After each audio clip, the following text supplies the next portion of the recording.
14ನೇ ACMM ಕೋರ್ಟ್ನಿಂದ ಈಗ ಆದೇಶ ಹೊರಬಿದ್ದಿದ್ದು ದರ್ಶನ್ ಮತ್ತೊಮ್ಮೆ ಪೊಲೀಸ್ ಕಸ್ಟಡಿಗೆ ಇನ್ನೊಂದು ಕೆಲವೇ ಕ್ಷಣಗಳಲ್ಲಿ ದರ್ಶನನ್ನ ಕೋರ್ಟ್ನಿಂದ ಕರ್ಕೊಂಡು ಹೋಗಲಿರುವಂತಹ ಪೊಲೀಸರು ಅದಕ್ಕೆ ಸಂಬಂಧಪಟ್ಟಂತೆ ಎಲ್ಲ ರೀತಿಯಾದಂತಹ ಸಿದ್ಧತೆಗಳನ್ನು ಕೂಡ ಮಾಡಿಕೊಳ್ಳಲಾಗ್ತಾ ಇದೆ. ದರ್ಶನ್ ಸೇರಿದಂತೆ ನಾಲ್ವರು ಪೊಲೀಸ್ ಕಸ್ಟಡಿಗೆ, ಇನ್ನುಳಿದಂಥ ಎಲ್ಲ ಆರೋಪಿಗಳನ್ನು ಕೂಡ ಒಟ್ಟು 9 ಜನ ಆರೋಪಿಗಳನ್ನು ಪರಪ್ಪನ ಅಗ್ರಹಾರಕ್ಕೆ ಕರ್ಕೊಂಡು ಹೋಗೋದಕ್ಕೆ ಎಲ್ಲ ರೀತಿಯಾದಂಥ ಸಿದ್ಧತೆಗಳನ್ನು ಕೂಡ ಮಾಡಿಕೊಳ್ಳಲಾಗ್ತಾ ಇದೆ. ಪವಿತ್ರ ಗೌಡ, ಪವನ್, ರಾಘವೇಂದ್ರ, ನಂದೀಶ್, ಜಗದೀಶ್, ಅನುಕುಮಾರ್, ನಾಗರಾಜ್, ಲಕ್ಷ್ಮಣ್, ದೀಪಕ್, ಕೇಶವ್ಗೆ ನ್ಯಾಯಾಂಗ ಬಂಧನವನ್ನು ಒಪ್ಪಿಸಿದ್ರೆ, ಮತ್ತೊಂದು ಕಡೆ ದರ್ಶನ್, ವಿನಯ್, ಪ್ರದೋಷ್ ಹಾಗೂ ಧನ್ರಾಜ್ ಈ 4ವರನ್ನ ಕೂಡ ಪೊಲೀಸ್ ಕಸ್ಟಡಿಗೆ ಕೊಟ್ಟು ಆದೇಶವನ್ನು ಹೊರಡಿಸಲಾಗಿದೆ. ಹಾಗಾದ್ರೆ ಈ ಮುಂದಿನ ದಿನದಲ್ಲಿ ಕಸ್ಟಡಿಯ ಸಂದರ್ಭದಲ್ಲಿ ಯಾವ ರೀತಿಯಾಗಿ ತನಿಖೆ ಇರುತ್ತೆ, ಅದಕ್ಕೆ ಸಂಬಂಧಪಟ್ಟಂತೆ ಮಾಹಿತಿಯನ್ನು ಕೊಡೋದಕ್ಕೆ ನಮ್ಮ ಹಿರಿಯ ಕ್ರೈಮ್ ರಿಪೋರ್ಟರ್ ಸುನಿಲ್ ಧರ್ಮಸ್ಥಳ ಈಗ ಲೈವ್ನಲ್ಲಿ ಜಾಯ್ನ್ ಆಗಿದ್ರೆ. ಸುನಿಲ್, ಈಗ ದರ್ಶನ್, ವಿನಯ್, ಪ್ರದೋಷ್ ಮತ್ತು ನಾಗರಾಜ್ನನ್ನ 4ವರನ್ನ ಪೊಲೀಸ್ ಕಸ್ಟಡಿಗೆ ನೀಡಿ ಕೋರ್ಟ್ ಆದೇಶವನ್ನ ಕೊಟ್ಟಿದೆ. ವಾಟ್ ನೆಕ್ಸ್ಟ್, ಏನಾಗುತ್ತೆ ಮುಂದೆ?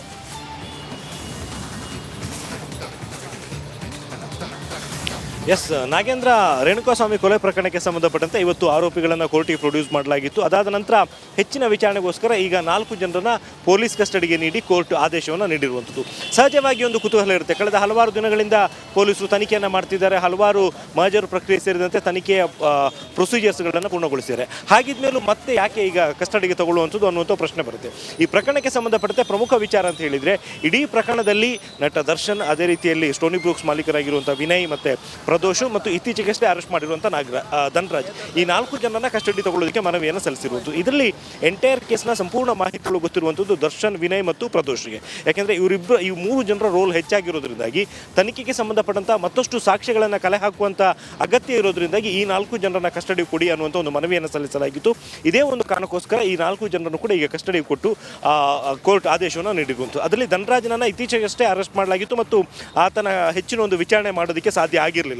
ಸೊ ಇವತ್ತು ಕೋರ್ಟ್ಗೆ ಪ್ರೊಡ್ಯೂಸ್ ಮಾಡಿದಂಥ ಟೈಮ್ನಲ್ಲಿ ಆತನದ್ದು ಕೂಡ ಹೆಚ್ಚಿನ ಒಂದು ವಿಚಾರಣೆ ಒಳಪಡಿಸಬೇಕು ಮತ್ತು ಒಂದು ಈ ಕೇಸಿಗೆ ಸಂಬಂಧಪಟ್ಟಂತೆ ಮತ್ತಷ್ಟು ಲಿಂಕ್ಗಳು ಸಿಗುವಂಥ ಒಂದು ಚಾನ್ಸಸ್ ಇದೆ ಅನ್ನೋ ಕಾರಣಕ್ಕೋಸ್ಕರ ಆತನನ್ನು ಕೂಡ ವಶಕ್ಕೆ ಪಡೆಯೋದಕ್ಕೆ ಮನವಿಯನ್ನು ಸಲ್ಲಿಸಲಾಗಿ ಈಗ ಒಟ್ಟು 4 ಜನರನ್ನು ತನಿಖಾಧಿಕಾರಿಗಳ ವಶಕ್ಕೆ ನೀಡಿ ಕೋರ್ಟ್ ಆದೇಶವನ್ನು ನೀಡಿದೆ. ಈ ಮುಂದಿನ 3 ದಿನಗಳು ಅಥವಾ 4 ದಿನಗಳ ಕಾಲ ಪೊಲೀಸ್ ಕಸ್ಟಡಿಯಲ್ಲಿ ಇರುವಂಥ ಸಂದರ್ಭದಲ್ಲಿ ಯಾವೆಲ್ಲ ರೀತಿಯ ಬೆಳವಣಿಗೆಗಳಾಗ್ಬೋದು, ಯಾವೆಲ್ಲ ರೀತಿಯ ತನಿಖೆಗಳು ಆಗ್ಬೋದು ಅನ್ನುವಂಥದ್ದು ಕೂಡ ತುಂಬಾ ಇಂಪಾರ್ಟೆಂಟ್ ಆಗುತ್ತೆ. ಅದರಲ್ಲಿ ಒಂದು ವಿಚಾರ ಅಂತ ಹೇಳಿದರೆ, ನಟ ದರ್ಶನ್ ಅವರಿಗೆ ಇಡೀ ಪ್ರಕರಣಕ್ಕೆ ಸಂಬಂಧಪಟ್ಟಂಥ ಸಂಪೂರ್ಣ ಮಾಹಿತಿಗಳು ಗೊತ್ತುಪಡಿಸಿದರೆ, ವಿನಯ್ ಸ್ಟೋನಿ ಬ್ರೂಕ್ಸ್ ಮಾಲೀಕರಾಗಿರುವಂತಹ ವ್ಯಕ್ತಿ, ಈತನಿಗೆ ಈ ಒಂದು ಪ್ರಕರಣಕ್ಕೆ ಸಂಬಂಧಪಟ್ಟಂತೆ ಆರೋಪಿಗಳನ್ನು ಸರೆಂಡರ್ ಮಾಡೋದಕ್ಕೆ ಕಳಿಸೋದ್ರಿಂದ ಹಿಡಿದು ಉಳಿದ ಆರೋಪಿಗಳ ಜೊತೆಗೆ ಕೋಆರ್ಡಿನೇಟ್ ಮಾಡಿದಂತಹ ವಿಚಾರಗಳು ಕೂಡ ಗೊತ್ತು. ಅದೇ ರೀತಿಯಲ್ಲಿ ಪ್ರದೋಷ್, ಈತನು ಕೂಡ ಈ ಒಂದು ಕೇಸಿಗೆ ಸಂಬಂಧಪಟ್ಟಂತೆ ಡೆಡ್ ಬಾಡಿ ಡಿಸ್ಪೋಸ್ ಮಾಡುವಂಥದ್ದು ಇರ್ಬೋದು, ಈವನ್ ಆ 2 ಮೊಬೈಲ್ಗಳನ್ನು ನೀರಿಗೆ ಎಸೆಯೋದ್ರಲ್ಲಿ ಈತನ ಪಾತ್ರ ತುಂಬಾ ಪ್ರಮುಖವಾಗಿರುವಂಥದ್ದು.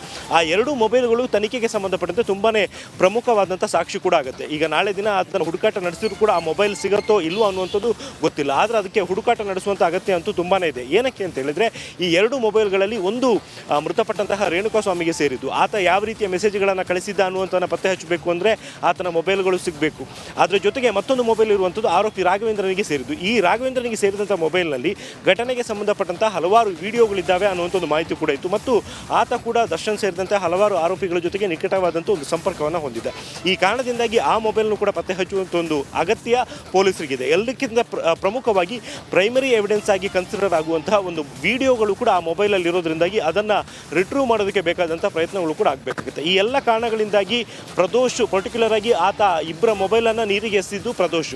ಹಾಗಾಗಿ ಆತನನ್ನು ಮತ್ತೆ ಕರ್ಕೊಂಡು ಹೋಗಿ ನೀರಿಗೆ ಎಸ್ತಿರುವಂತಹ ಜಾಗ ಏನಿದೆ ಸುಮ್ನಹಳ್ಳಿ ಮೋರಿ ಹತ್ರ, ಅಲ್ಲಿಂದ ರಿಕವರಿ ಮಾಡ್ಕೊಳ್ಳೋದಕ್ಕೆ ಪ್ರಯತ್ನಗಳನ್ನು ನಡೆಸಲಾಗುತ್ತೆ. ಈಗಾಗಲೇ ಪೊಲೀಸರು ಸಂಪರ್ಕದಲ್ಲಿ ಈಗ ಮಾಹಿತಿ ಒಂದು ಲಭ್ಯವಾಗಿದೆ, ಒಂದು ಅಪ್ಡೇಟ್ ಸಿಕ್ಕಿರುವಂಥದ್ದು.